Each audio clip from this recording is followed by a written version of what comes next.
Bonjour Emmanuel, Bonjour Luc. comment ça va? Écoute, je vais bien. Merci beaucoup de ton invitation. Ravi de passer ce moment avec toi et ta communauté.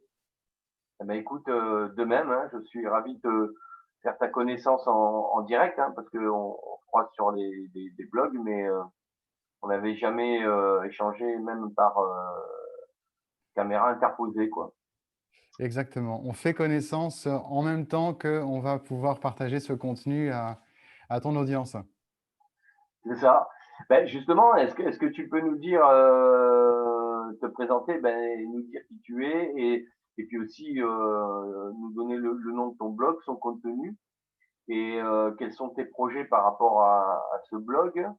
À court, moyen, long terme et comment tu envisages, par la suite d'aider, ta communauté, à travers ce que tu proposes? Soit, je sais pas moi, en coaching, en formation ou les 2 ou que ça soit en ligne ou en présentiel, quoi. Ok, ok. Alors, pour commencer, donc je suis un passionné de la voix, passionné de la communication verbale. Oui. C'est un peu le fil rouge de ma vie professionnelle et la rencontre avec la voix, j'ai eu la première chance de la vivre en tant que chanteur. Mmh. Et aussi, musicien parce que j'ai dirigé des chorales dans de très nombreuses années, de la première partie de ma carrière pro Mmh. et chemin faisant et bien, je me suis rendu compte que la voix, c'était une occasion très riche pour les personnes de se développer, de s'affirmer et aussi de se découvrir elles-mêmes. Mmh. Ce qui fait que de coach vocal pour chanteur, alors coach vocal, ça a été à peu près je me suis amusé à employer ce mot la première fois, au moment de l'apparition de ces émissions, The Voice et tout ça, où en fait, Mmh. tout d'un coup, je me suis rendu compte que beaucoup de mes collègues profs de chant, employaient tout d'un coup le terme de coach vocal, que les chanteurs aussi disaient: «J'ai un coach vocal» plutôt que de dire: «J'ai un prof de chant». Donc je me suis Oui. amusé à adopter aussi cette manière de me présenter. Mais surtout, c'est que ça a fait sens parce que assez vite, les personnes que je coachais pour la voix chantée, en fait, je me suis intéressé à ce qu'elles faisaient dans la vie professionnelle et Ouais. on fait une passerelle, si tu veux, avec ce qu'elles réalisaient dans leur vie pro et on s'amusait même à prendre des moments de chant pour faire vivre avec la voix chantée leurs propos qu'elles tenaient dans leur vie de carrière Mmh. avec des super retours, une évolution, une qualité de présence, une qualité de charisme Mmh. qui m'a fait penser, ça remonte à 10, 12, même 15 ans en arrière. Ça fait maintenant 15 ans parce que le temps file Mmh. et j'ai eu comme ça des ouvertures pour travailler avec des centres de formation, des business schools Mmh. pour en fait, interagir avec des jeunes étudiants ou des gens en dynamique de reconversion pro pour, de leur donner l'occasion d'allier, si tu veux, le fond et la forme. Parce que D'accord. le fond, quand on est notamment dans une reconversion professionnelle, on sait ce dont on veut parler, on a une expertise, mais Mmh. c'est la mise en voix, la mise en parole qui quelquefois, en fait, est comme, éteinte, comme, limitée pour plein de Oui. facteurs, facteurs d'audace, facteurs de confiance en soi. Et donc, il y a maintenant 2 ans, j'ai eu l'occasion de découvrir l'univers du blogging. Je me suis dit que ça me correspondait parce qu'il y a tout un écosystème à créer. Il y a aussi un partage de valeurs. Moi, je suis depuis des années en tant qu'entrepreneur et formateur habité d'un adage qui est: «Qui donne reçoit». Mmh. Et donc, j'aime bien donner depuis toujours. C'était des proches de ma famille, notamment ma maman, Mmh. qui me disait: «Tu sais, Emmanuel, on t'a beaucoup donné, la vie a été généreuse avec toi, donc Mmh. viendra un moment où ce sera à toi de donner». Et Mmh. donc j'y ai vu un vecteur en fait de partage de connaissances, de contenus, d'expériences. Donc le blog est venu, assez naturellement. Il s'appelle «Votre voix au service de votre vie» Mmh. pour en fait, donner aux personnes un équipement pour davantage d'audace, un équipement de confiance en soi, de découverte de la voix et surtout de découverte de l'affirmation de soi. Tout à fait, oui. Oui, parce que c'est vrai qu'on peut être un expert, un très bon technicien, connaître parfaitement son sujet et puis au niveau même d'une simple réunion, ne pas savoir vraiment, utiliser sa voix. Moi ça m'est c'est marrant ce que tu dis parce que moi ça m'est arrivé de faire des formations de formateurs et quand tu leur dis: «Voilà, parlez plus fort», ils pour vous faire entendre. mais c'est pas forcément intuitif. Donc, ils te disent oui, mais ils le font pas. Parce qu'effectivement, c'est tout un travail. Il faut en prendre conscience, quoi, de savoir si on a une voix forte, faible ou Et moyenne, tu quoi. vois, par rapport à souvent, c'est le challenge parce que en ce moment, regarde, dans ce temps 2020, année marquée par le Covid, on se retrouve à être toutes et tous, comment dire, plongés. Moi, ça fait des années que je suis à communiquer sur le web. Même avant, si tu veux, mon blog, je communiquais beaucoup sur les médias sociaux avec des vidéos live et tout ça. Mais c'est une posture à créer, à affiner et à affirmer. Et quand tout d'un coup, on peut être pris un peu de dépourvu parce qu'on se rend compte que les gens n'entendent pas bien, sont pas attentifs à la Mmh. mesure de ce qu'on attend de l'auditoire, des interlocuteurs. Et en fait, souvent, l'écueil des personnes qui veulent parler plus fort, c'est de parler plus fort en forçant. Oui. Et donc, elles se retrouvent après une demi-heure complètement épuisées, limite, on va pas dire aphone, mais quand même avec la voix qui n'a plus sa présence.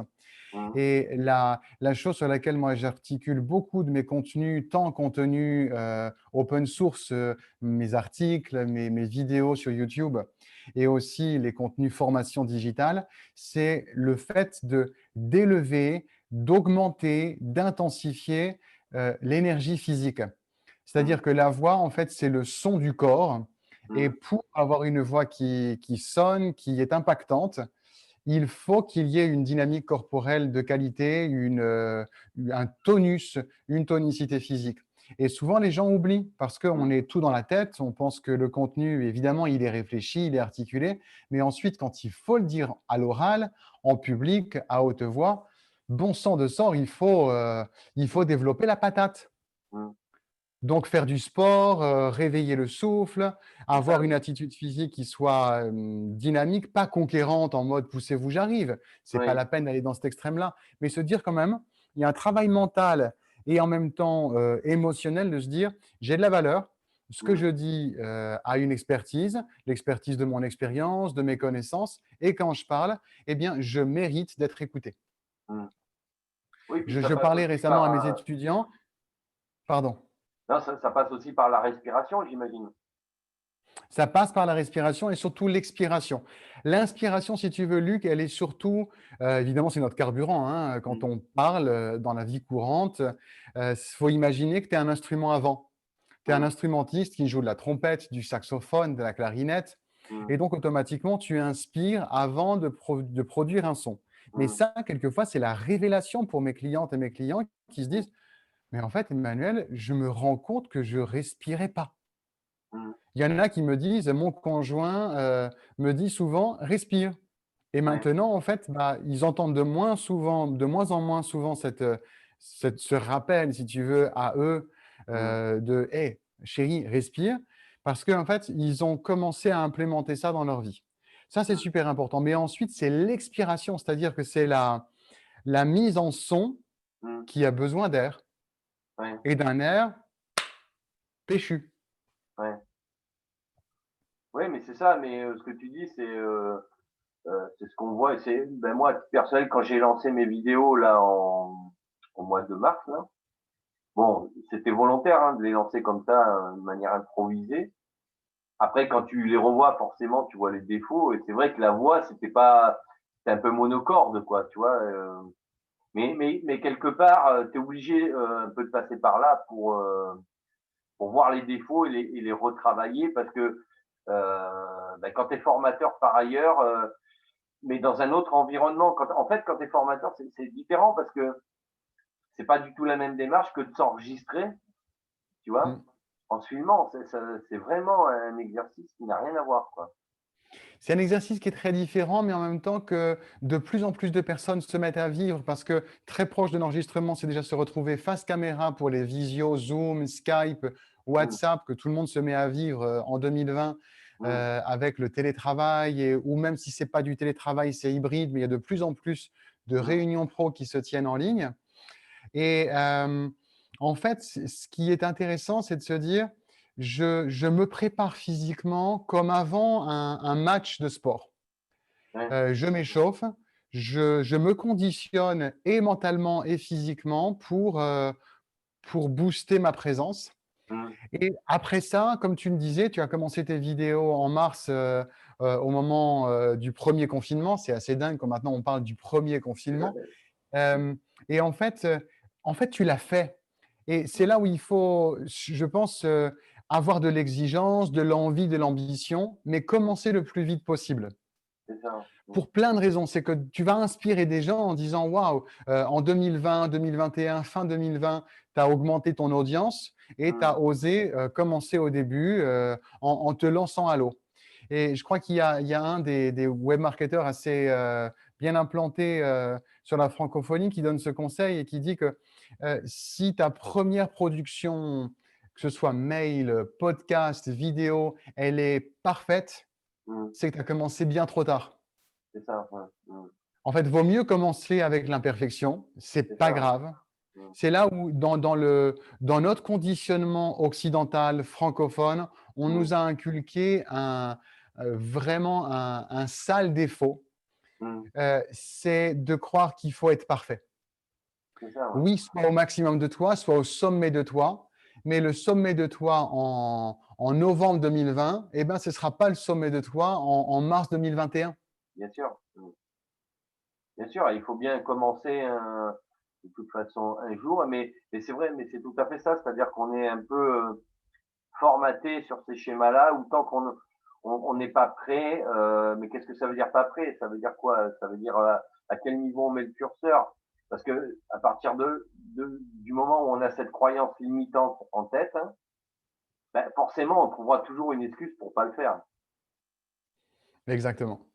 Donc, je pense que dans toute situation, que ce soit par exemple, si les personnes qui te suivent avec ton blog, que je trouve vraiment passionnant, Cap sur vous, où tu inspires les gens Merci. à se réinventer, à recréer leur vie, euh, il y a vraiment moi, pendant des années, j'ai eu une signature de mes mails où j'avais mis la citation du grand penseur chinois Lao Tse, Mmh. qui dit un voyage de 1000 lieues, ensuite c'est souvent traduit par 1000 kilomètres, Mmh. commence toujours par un premier pas. Mmh. Et c'est vraiment chemin faisant qu'on affine. J'ai regardé récemment avec des étudiants une vidéo d'un artiste que je trouve très inspirant qui s'appelle Prince EA, Prince EA, qui parle de la vidéo, c'est Stop Wasting Your Time. Arrête de gâcher ta vie, et où il dit qu'en fait 95% des hôpitaux, des gens en fin de vie, ils ont en fait les personnes, ils sont habités non pas de regrets de ce qu'ils ont fait, mais de ce qu'ils Mmh. n'ont pas fait. C'est ça, ouais. Et donc, à un moment, bon sang, on est vivant, on a la vitalité. Mmh. Avec l'énergie qu'on a, il faut déclamer ce qu'on a, il faut entreprendre, Mmh. changer le cours du parcours professionnel si c'est nécessaire pour être aligné. Et objectivement, moi, ce qui me passionne en tant que formateur, et là où on se rejoint parce qu'on a des convergences multiples, Luc, c'est de d'affirmer ses compétences, d'affirmer ses valeurs et vraiment de les faire entendre, en fait. Parce Mmh. qu'il n'y a pas une personne qui a les compétences que tu as. Mmh. Parce que alors il y a des compétences qui sont partagées par plein de monde, bien sûr, Ouais. mais toi, en fait, tu as une ADN unique, enfin un ADN vu que c'est acide, un Mmh. ADN Mmh. unique. Mmh. Donc, il faut que tu sois entendu. Il ne s'agit pas de dire, de parler pour rien dire. Et Mmh. même si au début, vaut mieux quand même parler plutôt que rien dire. Ouais. Mmh. Après, il y aura toujours ce que je dis à mes étudiants, si jamais ce que tu dis n'est pas intéressant, je fais confiance à tes potes pour qu'ils te le disent. Ouais, ouais. Donc, commence par lever la main, tu sais, comme le faisait David Laroche quand il était Mmh. lycéen, avant de devenir la personne quand même très inspirante qu'il est. Il a commencé par faire ça en classe. Mmh. Ses potes lui disaient: «Mais qu'est-ce que tu fais? Tu es un bolos, blablabla», parce Mmh. qu'ils le connaissaient en mode loser. Et Ouais. il a osé en fait changer quasiment, il a changé son destin en Mmh. commençant par lever la main, interagir, intervenir, même si c'est pour dire: «Madame, monsieur, je n'ai pas compris». Ouais. C'est là où il faut, dans notre francophonie, arrêter de croire qu'il faut faire tout parfait, être le premier de sa promo pour être légitime. C'est ça, Et ouais. donc, une façon d'oser prendre la parole, c'est poser des questions, Mmh. donner son point de vue, partager son expertise. Parce que l'enjeu, il est quoi? Si tu te tais, il y aura quelqu'un de moins compétent que toi qui va prendre la place. Ouais, Que bien ce sûr. soit le job, que ce soit la place dans le projet qui est proposé. Donc, Mmh. c'est là où il y a l'enjeu. Il y a une phrase que j'aime bien évoquer, c'est toujours anglophone, c'est un peu sûr. C'est dans le monde de la publication universitaire, on dit publish or perish. Publie ou alors on va t'oublier. Donc, il faut à un moment faire entendre. Pourquoi moi je crois à la prise de parole par rapport à l'écrit, même si j'écris les articles comme toi tu le fais, c'est que la parole pour moi c'est une idée beaucoup plus vitalisée que l'écrit, même s'il y a des différentes intelligences qui reçoivent un contenu. Mais dans la vie relationnelle, il y a beaucoup plus de force dans la parole parce qu'il y a une émotion dans le discours. Il y a une habitation physique.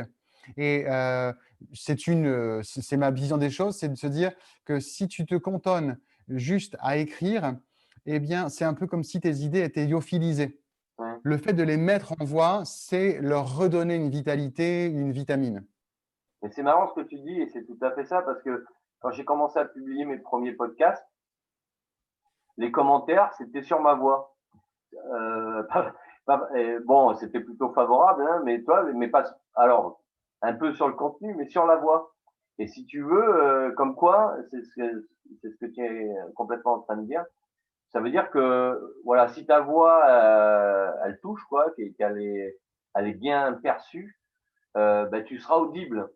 Si le discours que tu as, le fond est intéressant, mais que la forme ne passe pas, ben, ton message ne passera pas, quoi. Où il passera beaucoup moins, il n'aura pas l'impact que tu mérites d'avoir. Et c'est là où il y a une sympathie de la personne qui t'écoute à ton égard, c'est de se dire, tiens, ça m'a touché comment il a parlé, j'ai trouvé qu'il était authentique, je me suis bien senti en l'écoutant.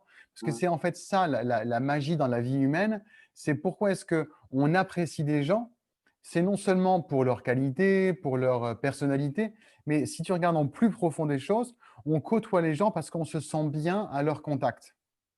Donc, pour étendre ton audience pour les personnes qui nous écoutent et qui se disent, tiens, moi j'ai besoin de changer le cours des choses et d'être plus audible, plus visible et plus calculé par les gens, comme disent les plus jeunes, eh bien, commencez par se faire entendre.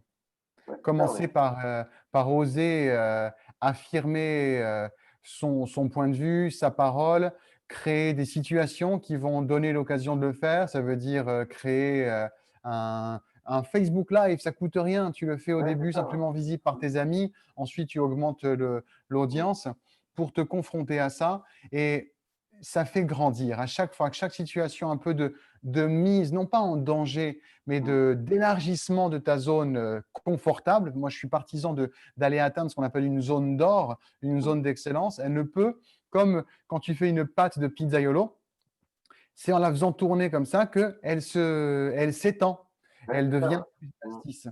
Donc, c'est à chaque fois que tu te retrouves en situation comme ça, il y aura des bugs, tu auras eu des trous de mémoire, tu auras eu un moment où tu auras un peu perdu tes moyens. Célèbre ça, célèbre ces situations-là. Comme le dit Idriss Aberkan, tes échecs, c'est tes diplômes. Le meilleur diplôme qu'on a, c'est les situations où on a bugué. Non pas pour rester la tête dans la poussière, c'est de se dire, voilà, là j'ai appris ça, la prochaine fois, je vais améliorer ce critère-là, ce point-là, et bam, tu deviens totalement plus crédible. Et le jour où la vie te met en face des gens qui vont changer ta vie, où tu vas pouvoir changer la vie des gens, tu seras prêt. Mais d'ailleurs, j'ai vu passer sa prochaine masterclass à Idriss Aberkan, et le sujet, c'est la prise de parole, parce que dans sa présentation, dans son pitch, il dit la prise de parole sera la compétence du 21e siècle. Yes. Tu vois? Moi, je pense que c'est très vrai. Ça me fait plaisir de voir Idriss Aberkan en parler parce que pour moi, c'est vraiment un de mes mentors. Depuis des années, j'ai lu son livre avec passion sur Libérer votre cerveau, ce traité de neurosagesse. Et voilà, ça va dépasser, Luc, les soft skills.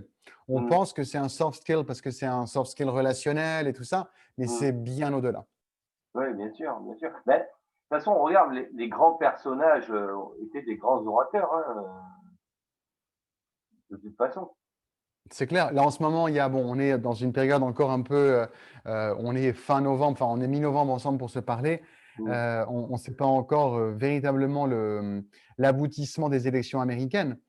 Mais quel que soit le résultat, on voit un homme qui s'appelle Joe Biden qui était bègue à 20 ans il parlait avec… il y a une vidéo au début 2020 où il était encore candidat, comment dire, pas encore à ce stade du résultat des élections, où il parlait de stuttering.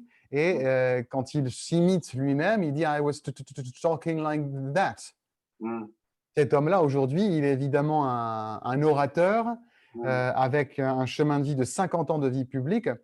Il parle du film Le discours d'un roi, qui est une merveille Mm. d'astuces, de découverte de soi et d'outils pour pouvoir passer au-delà non seulement d'un bégaiement, mais surtout d'un manque de confiance, d'un manque d'assurance vis-à-vis de l'expression verbale.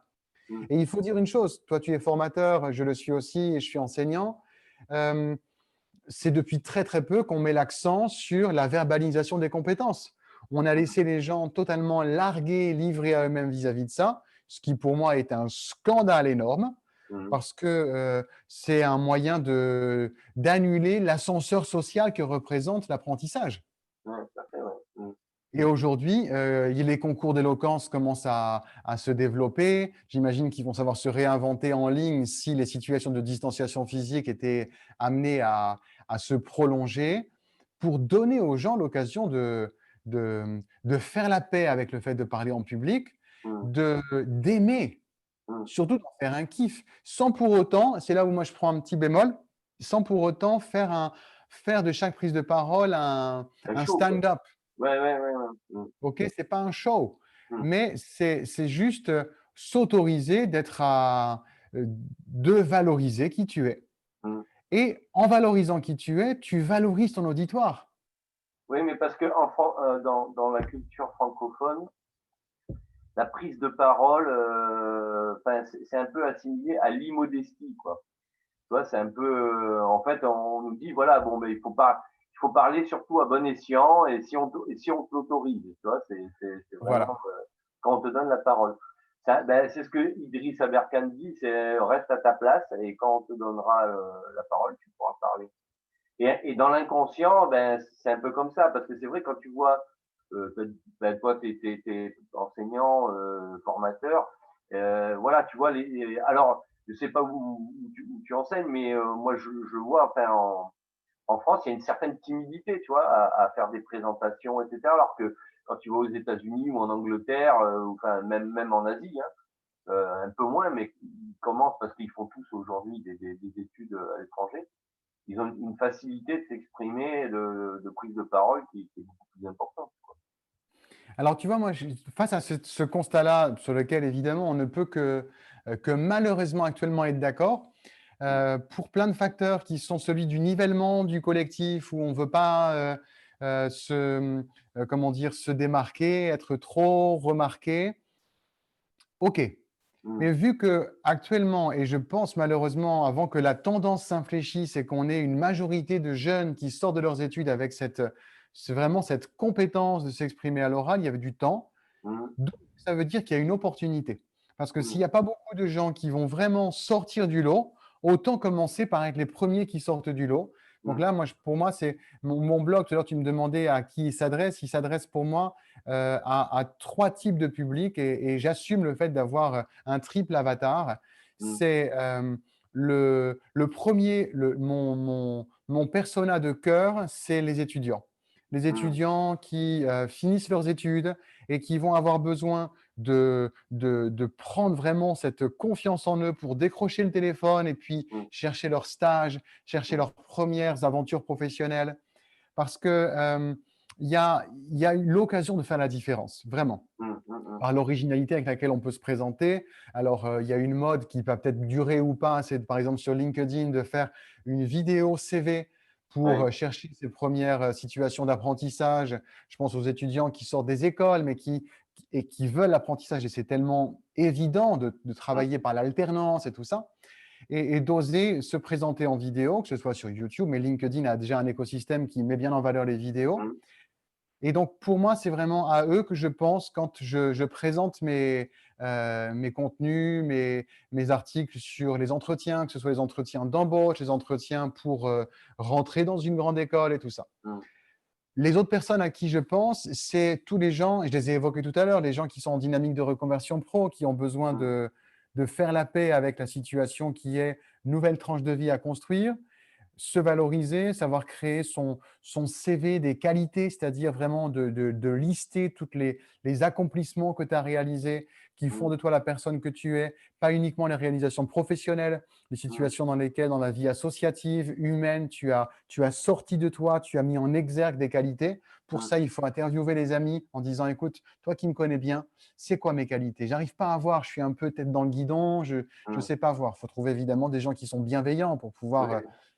en parler, mais ça se trouve, que ce soit les Mmh. proches de la famille ou les amis du cercle le plus rapproché. Enfin, les personnes à qui je m'adresse, c'est aussi des gens qui sont, comme toi et moi, entrepreneurs sur le web et qui ont besoin de se signaler, de se démarquer, de se faire entendre et de sortir de la jungle de toutes les situations de vidéos qu'on peut voir sur Internet et de se dire, OK, moi je veux qu'en 10 secondes, quand on m'écoute, on s'arrête de penser et on m'écoute totalement. Mmh mh. Oui, Mais tout à fait, ouais. il y a un point commun de ces trois types de profils, c'est des personnes qui acceptent l'idée de se démarquer, qui acceptent de sortir du lot et qui vont en faire un kiff. Mmh mh. Oui, puis Et c'est très plaisant. qui vont, comment dire? S'inscrire dans une démarche pour, aussi, franchir leurs peurs, quoi. Parce qu'il y en a beaucoup, c'est des peurs et alors ils le savent même pas, en fait, hein, mais parce que c'est par automatisme limitant. Ils s'en rendent pas compte, quoi et en fait, quand, bah, tu les pousses un peu dans leur retranchement, ça les met mal à l'aise parce que tu vois que leur zone de confort finalement elle est très restreinte, quoi. Mais ils s'en Ouais. rendent pas compte parce que tout le système est comme ça, quoi. C'est tout est fait pour que ça soit comme ça, donc c'est pas évident, mais c'est pour ça que je trouvais que l'idée de ton blog était hyper intéressante parce que Merci. que ça soit en réunion, enfin, combien de fois on a assisté tous à des réunions ou des formations, ou même des fois, alors peut-être pas des formateurs professionnels, mais des intervenants de ta boîte ou d'ailleurs, qui parlaient, personne n'entendait, ou tu vois, ou alors que, bon, tu voyais que c'était quelqu'un d'expert, mais tu voyais que cette partie-là qui est hyper importante était négligée, quoi. Et tu vois, par rapport à ça, il y a une chose qui aujourd'hui rend encore plus exigeante la situation de prendre la parole. C'est que quand quelqu'un n'occupe pas assez d'espace verbal, les Mmh. gens ne se font plus l'effort d'écouter. Mmh. Et on ne peut pas leur en vouloir. Tu sais pourquoi? Parce que tous les sons qui nous environnent, à la radio, à la télé, et les vidéos qu'on peut trouver sur le net, le son, il est boosté. Mmh. Le son, il est un peu, comment dire, compressé et le gain est augmenté. Là, c'est un peu ma terminologie de musicien. C'est Mmh. quand tu fais un enregistrement pro ou autre, eh bien, tu augmentes le gain, tu travailles les médiums, les aigus, les graves. Et à la radio, il y a un compresseur monumental. Les voix de nos présentateurs qu'on peut apprécier sur toutes les radios qu'on écoute, Mmh. RTL, Europe 1, RMC, France Info, désolé pour les fans des autres radios que j'ai pas le temps d'évoquer. Mmh. Il y a un gars que j'apprécie beaucoup, que j'écoute plus tellement en ce moment parce que je le capte pas bien ici, c'est Jean-Jacques Bourdin. Mmh. Il a une voix un peu chaude, un peu brûlée, Mmh. mais les techniciens son, ils font un truc super pour lui aussi. Mmh. Donc, quand tu te retrouves en réunion et que tu transpires la peur de t'exprimer, que tu n'oses pas, et puis parce que tu es quelqu'un qui est d'habitude dans ton bureau, mais qu'on t'a demandé de présenter les chiffres de la boîte, Mmh. vas-y à fond, parce que sinon les gens, tu vas perdre les gens et ils vont te perdre, parce que dès qu'ils sont à la radio, dès qu'ils sont dans leur voiture pour écouter avec leurs oreillettes dans les oreilles, ils ont un son dopé. Ouais, ouais, ouais, ouais. Donc nous, dans l'interaction live, on peut plus se permettre de, voilà, bonjour, Mmh mh. aujourd'hui, on m'a demandé de vous présenter. Et ben non, en fait, on t'écoutera pas. Mmh mh. C'est C'est là ça. où le monde est plus bienveillant avec ça. Ouais. Donc, bah, faut faire avec et se dire, bah mince, en fait, j'ai une opportunité, c'est de sortir de ma léthargie, de mon endormissement. Je vais me réveiller un peu, je vais m'entraîner. C'est là où, Luc, il y a un truc, bien sûr, les gens, ils ont peur, mais il y a quelque chose, un antidote à la peur. Rien ne peut résister à ça, c'est l'entraînement. Ouais, ouais, ouais. Un entraînement, mais pas 10 fois, hein, 50 fois, 100 fois où tu présentes ta première minute d'introduction, tu la sais donc par cœur tellement tu t'es entraîné à la dire, tu la sais tellement que ton mental a plus la place d'avoir peur. Ouais. C'est là où, bien sûr, j'écoute, j'ai beaucoup comment dire, de respect quand une personne me dit, voilà, j'ai peur de ça, ça, ça. Mais ensuite, passer à la moulinette de l'entraînement, Mmh. tu n'as plus le temps d'avoir peur.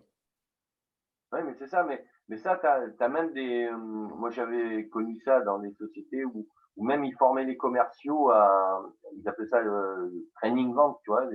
Ouais. Et en fait, pour justement faire de la prise de parole comme ça, avec la bonne intonation, la bonne élocution, mais c'était vraiment des entraînements très automatisés et bah, c'est un peu ce qu'on apprend enfin en pédagogie aussi, hein, puisqu'on apprend les techniques pédagogiques de formation quand on devient formateur. Ben, à un moment donné, il faut qu'on montre l'exemple pour montrer qu'on sait aussi, quand on apprend aux autres ce qu'est la communication, notamment verbale, eh ben, de pouvoir s'appliquer à soi-même, quoi. Et justement, à ce titre, toi, tu as des techniques particulières ou tu as une approche particulière pour travailler sur ces aspects-là? Une chose que je me vois de te partager et qui me vient naturellement, c'est il y a la communication verbale et un aspect non verbal qui aide énormément la présence vocale, Mmh. c'est de s'autoriser à faire des gestes. Mmh. Et ça s'entraîne face au miroir, face caméra aussi, en s'enregistrant. Il y a des Mmh. logiciels tout simples intégrés aux ordis de tout le monde, même téléphone.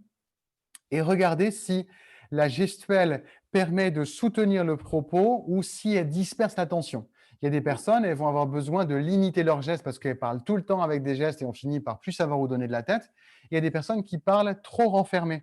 Donc, il y a un moyen d'ouvrir le buste et donc d'ouvrir la voix, c'est de choisir une gestuelle. Une gestuelle qui peut avoir deux directions, une direction plus de l'inclusivité, donc Mmh. tout ce qui va soutenir les mots de la réunion, d'être ensemble, d'être, comment dire, en soutien les uns les autres. On va avoir des gestes qui vont venir de l'extérieur vers l'intérieur. C'est un peu une apalissade de le dire, mais il y a des Mmh. fois, on se rend compte que dans le point de vue visuel, on fait des contresens. Mmh. Et puis, tout ce qui va avoir des mots de l'impact, du changement, quand on veut faire visualiser aux personnes de quitter une situation pour une autre, il est important de parler en ayant les mains qui vont vers l'extérieur pour Mmh. que par, je vais employer un mot un petit peu fort, mais par catharsis, les Mmh. personnes vivent la situation elles-mêmes par identification et se voient elles-mêmes se délester d'un poids. Donc, si Mmh. on parle de la peur, on ne va pas parler de la peur comme ça, ou alors la première fois, c'est pour en parler, pour dire, voilà, on a reconnu cette situation, mais ensuite, voilà, on va affirmer notre parole et la peur n'aura plus aucune prise, on va lâcher la prise. Mmh. Mmh. Donc, Mmh. c'est tout un jeu de quelque part de langage gestuel qui est très bon d'avoir pour aussi s'autoriser à occuper davantage d'espace, et visuel et sonore. Mais là où la gestique a une grande vertu, c'est que en même temps qu'on fait un geste, c'est immanquable. On apporte plus de présence au mot qu'on est en train d'employer qui est synchrone avec le geste. Bien sûr. Donc, si tu veux, c'est un moyen de donner du relief au discours, comme tu Mmh. choisis, par exemple, tu prépares une présentation, tu as un sujet bien fouillé, documenté, et tu prépares un PowerPoint. Mmh. Et tu imagines que, manque de bol, l'ordi est en panne. Oui, oui. Donc, tu vas devoir permettre aux gens, quand ils t'écoutent, Mmh. d'avoir une idée des mots les plus importants, les mots-clés, les idées maîtresses, les idées majeures. Mmh. Elles vont en fait s'inscrire dans l'écran mental des gens, quasiment en copier-coller de ce que tu aurais pu leur faire voir à l'écran. Tout à fait, Maintenant, ouais. on va rassurer, il n'y aura pas de panne du vidéoprojecteur, mais Mmh. donc quand tu vas présenter les idées, non seulement ce sera visuellement bien net que telle idée, telle notion, elle Mmh. est une notion clé, mais aussi il y aura un alignement audio et image. Mmh. Ouais, Donc, tout à c'est fait, hein. s'autoriser à faire des gestes, à accentuer le discours, parce qu'une personne qui accentue son discours, elle est instinctivement reconnue comme une experte de son sujet. Tout à Les fait. gens y apportent de l'attention. Et ça, c'est un challenge pour nous francophones, au-delà de la formation qu'on n'a pas reçue ou qu'on a peu reçue vis-à-vis de l'éloquence en public, c'est le fait de donner du relief à notre langage. La Mmh. langue française, elle n'a pas beaucoup d'accent tonique. Mmh. On a une langue qui est assez mélodieuse. Alors, les gens qui sont à l'étranger, qui écoutent le français, ils trouvent ça charmant parce que c'est Mmh. une langue latine, c'est une langue fluide. mais elle peut très vite être ennuyeuse si on n'apporte pas d'accent supplémentaire, de variation d'intonation. Et donc, quand tu te présentes dans ta vie professionnelle avec la nécessité, l'ambition d'impacter avec ta communication verbale, eh bien, il faut faire comme le font les comédiens, comme le font les journalistes. C'est très, très utile. Ça, c'est un autre hack que je te partage ici. C'est écouter les professionnels de l'élocution. Donc, journalistes, personnalités politiques, personnes qui font du marketing professionnel. Et quand tu regardes une vidéo de vente réussie, eh bien, tu es captivé parce que le propos, il est bien mis en relief. Oui, c'est ça, ouais. Oui, la Donc, il faut beaucoup communication l'écouter. verbale, c'est un effet démultiplicateur de la communication verbale, quoi, tout simplement. Et la beauté, Luc, c'est que la voix, c'est la communication non verbale.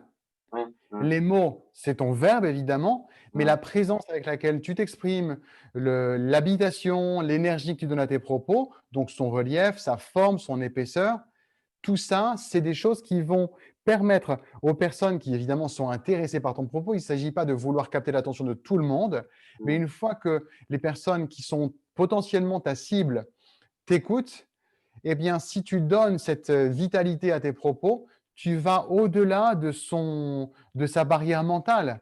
Tu mmh, vas au-delà de ses freins, de ses habitudes de passer à autre chose parce que tu as signalé à son cerveau, à ses différentes intelligences, que là, tu es en train de le nourrir, tu lui apportes de la valeur. Et donc, la valeur, elle est tant par les mots que tu choisis que par sa formation, sa couleur, sa mmh. variété sonore. Et là, au niveau des formations que tu proposes, toi, enfin, tu proposes déjà des formations, il me semble, toi, hein, Tout c'est à ça? fait. C'est quoi? C'est des Le- formations en ligne aussi? yes, le format sur lequel j'ai orienté ma communication à travers mon site, c'est une mise en avant de formation digitale dans un Mmh, esprit MOOC. C'est à la fois audio et vidéo. Les vidéos sont plus là comme un support pour des aspects tuto, pour mmh, montrer notamment la posture physique, des exercices vocaux à pratiquer. mmh, Et puis ensuite, c'est d'un format audio, podcast, pour que le suivi de la formation se fasse vraiment le plus confortablement dans le quotidien de mes clients. mmh, Et ce sont des formations ciblées sur des aspects de parler en public avec aisance, mmh, comment avoir de l'impact avec la voix. J'ai une formation qui s'appelle Voix libre, une mmh, autre qui s'appelle Voix impactante, une autre très récente qui s'appelle La revanche des introvertis, comment être mmh, une personne magnétique. mmh, Et ce sont des formations qui sont tout simplement accessibles sur mon site. Et une autre partie, et pour moi, les deux se nourrissent et c'est des choses qui sont suivant les cas nécessaires. C'est du coaching d'accompagnement personnalisé mmh, sur trois angles, en fait, suivant les trois nécessités de mes clients, qui sont la préparation d'entretien, que ce soit entretien d'embauche ou mmh, entretien professionnel, la, une formation qui s'appelle Voix impactante, un coaching qui s'appelle Voix impactante pour toutes les personnes, notamment en dynamique de reconversion pro, qui ont besoin vraiment d'envoyer de la mmh, pêche au service de leur discours. Et enfin, un propos qui est plus pour créateurs de contenu qui s'appelle Pitch Impact. Créateurs de contenu, personnalités qui sont aussi des personnes qui sont indépendantes et qui ont besoin de cet art, de maîtriser l'art du pitch, de mmh, savoir en l'espace de 30 secondes à une minute capter l'attention, que ce soit quand ils rencontrent des investisseurs, quand ils rencontrent des partenaires potentiels dans des business clubs mmh. et autres. Donc voilà, j'ai D'accord. ces deux types de produits, formation distancielle, digitale, et puis Mmh, aussi en one-to-one qui se font par visio sur la même plateforme qu'on est en train de se parler. d'accord. Et tu pratiques aussi, tu donnes des cours en présentiel aussi? Alors des cours en présentiel qui en ce moment se font avec la particularité actuelle Mmh, du port du masque et tout ça. Mais l'écosystème que j'ai bâti avec mon blog, c'est vraiment pour vivre des interactions à travers le web. mmh, Je me suis rendu compte vraiment que la même efficacité se vivait, que ce soit avec un coaching de rencontre en présentiel mmh, que le coaching en distanciel, parce qu'aujourd'hui, bon, moi, thanks God, j'ai la fibre, mmh. c'est confortable. Mmh. pour le partage de sons, parce que je suis musicien, j'utilise des outils sur mesure musicaux, c'est-à-dire que je fais un peu des accompagnements de type slam pour que Mmh. les personnes puissent s'entraîner à poser la voix sur de la musique, sur une musique que je fais le plus proche de l'énergie que la personne a besoin de recevoir. Une Mmh. personne un petit peu hyper nerveuse, trop, quelque part, trop tonique, je vais lui créer Mmh. des ambiances très, très aquatiques, un peu zen. Mmh Et puis mh. des personnes qui, au contraire, sont facilement à se rétracter, à se cacher Mmh. quand elles prennent la parole. Là, je leur crée des musiques qui sont hyper péchues. D'accord. Et là, tu as donc ce que tu disais au début, tu as un bonus, tu as un document que on peut télécharger sur ton blog? Oui, merci d'en parler, Luc. La chose que je propose en cadeau de bienvenue, quelque part Mmh. dans l'aventure que j'appelle les aventuriers de la voix, Mmh. qui reçoivent mes mails privés au fil de la semaine. Ça va être quelques jours la semaine où j'envoie un petit conseil qui vient de toute façon euh, de l'interaction avec mes lectrices et mes lecteurs qui me posent Mmh. des questions aussi que me posent des clients et je leur demande si c'est OK que je partage leurs questionnements à la communauté. Et Mmh. donc, en bonus, je vous offre un livre que j'ai intitulé Les 5 secrets pour dépasser la peur de prendre la parole en public. Alors, c'est un peu long comme titre, mais ça Mmh. couvre voilà, ce phénomène-là, Mmh. parce que c'est plus possible de vivre une carrière muette aujourd'hui. Ouais. Et j'y apporte des conseils que deux d'entre eux ont été évoqués dans notre échange et d'autres vous attendent. Et si c'est OK, je pourrais te donner le lien. Mmh. Oui, de toute façon, moi, je mettrai le lien de ton blog sous la vidéo et OK. et de ta chaîne aussi, parce que tu as une chaîne YouTube et une page Facebook aussi, non? Oui, alors j'ai en fait sur Facebook, j'ai ma page et puis aussi j'ai créé depuis maintenant un bon paquet de mois, je crois que ça fait bientôt un an qu'il existe ce groupe, Mmh. un groupe Facebook sur lequel il y a du partage sur ce grand thème qu'est la communication verbale, dans lequel Mmh. aussi des personnes partagent aussi leur communication, leurs articles. Et donc, ce groupe s'appelle Développement personnel, votre voix au service de votre vie. Mmh. Et vous y êtes les bienvenus également, hein, parce que il y a pas mal de valeurs qui est partagée, des personnes qui interagissent entre elles de façon totalement indépendante de moi, et ça me Mmh. réjouit. Super, super. Bah, écoute, donc eh ben, on pourra aller te retrouver sur tous tes réseaux sociaux pour lire tes articles, voir tes vidéos et puis, ben, je te laisse le mot de la fin pour conclure. Alors, merci Luc. Écoutez, moi, ce que j'ai envie de vous dire, Mmh. c'est d'oser vraiment revendiquer votre espace de communication verbale. C'est de vous entraîner à prendre du goût à vous exprimer, que ce soit devant votre glace, devant vos proches, ou si vous ne voulez pas les solliciter pour ça, mettez-vous dans une situation où chez vous, vous avez des chaises devant vous qui entraînent votre mental à imaginer la présence d'autres personnes. Mmh. Et si jamais c'est trop impersonnel, vous mettez des posters avec des têtes de vrais gens pour avoir encore plus l'impression de parler à Mmh. un vrai public. Et entraînez-vous, mais puissamment, pas qu'une fois, Mmh. pas que deux fois, c'est des fois et des fois et des fois. Et à ce moment-là, le mot de la fin pour y arriver, c'est un maître d'arts martiaux qui disait: je n'ai pas peur d'une personne qui connaît 10 000 prises pour les avoir pratiquées une fois chacune, ou 10 000 coups. J'ai Mmh. peur à en presque déclarer forfait avant le combat d'une personne qui a pratiqué 10 000 fois un seul coup. Donc Ouais. ça veut dire que votre propos, votre façon de vous présenter, pratiquez-la pour que les personnes sentent vraiment, respirent, Mmh. sentent au niveau olfactif la présence d'une personne experte. Et rentrez dans la magie de votre voix, c'est Mmh. votre carrière qui vous remerciera. Bah, écoute, merci. On va on va se quitter sur ces bons conseils et puis, ben, encore une fois, je te remercie d'avoir accepté l'interview et puis de toute façon, on se croisera, sur les groupes de blogueurs et sur ton groupe aussi parce que j'y suis aussi. Donc, Merci. eh ben, écoute, Emmanuel, il me reste plus qu'à te souhaiter une bonne, fin de journée, puis bonne continuation. Merci à toi, à très bientôt et puis bonne continuation à ta communauté. Merci, au revoir.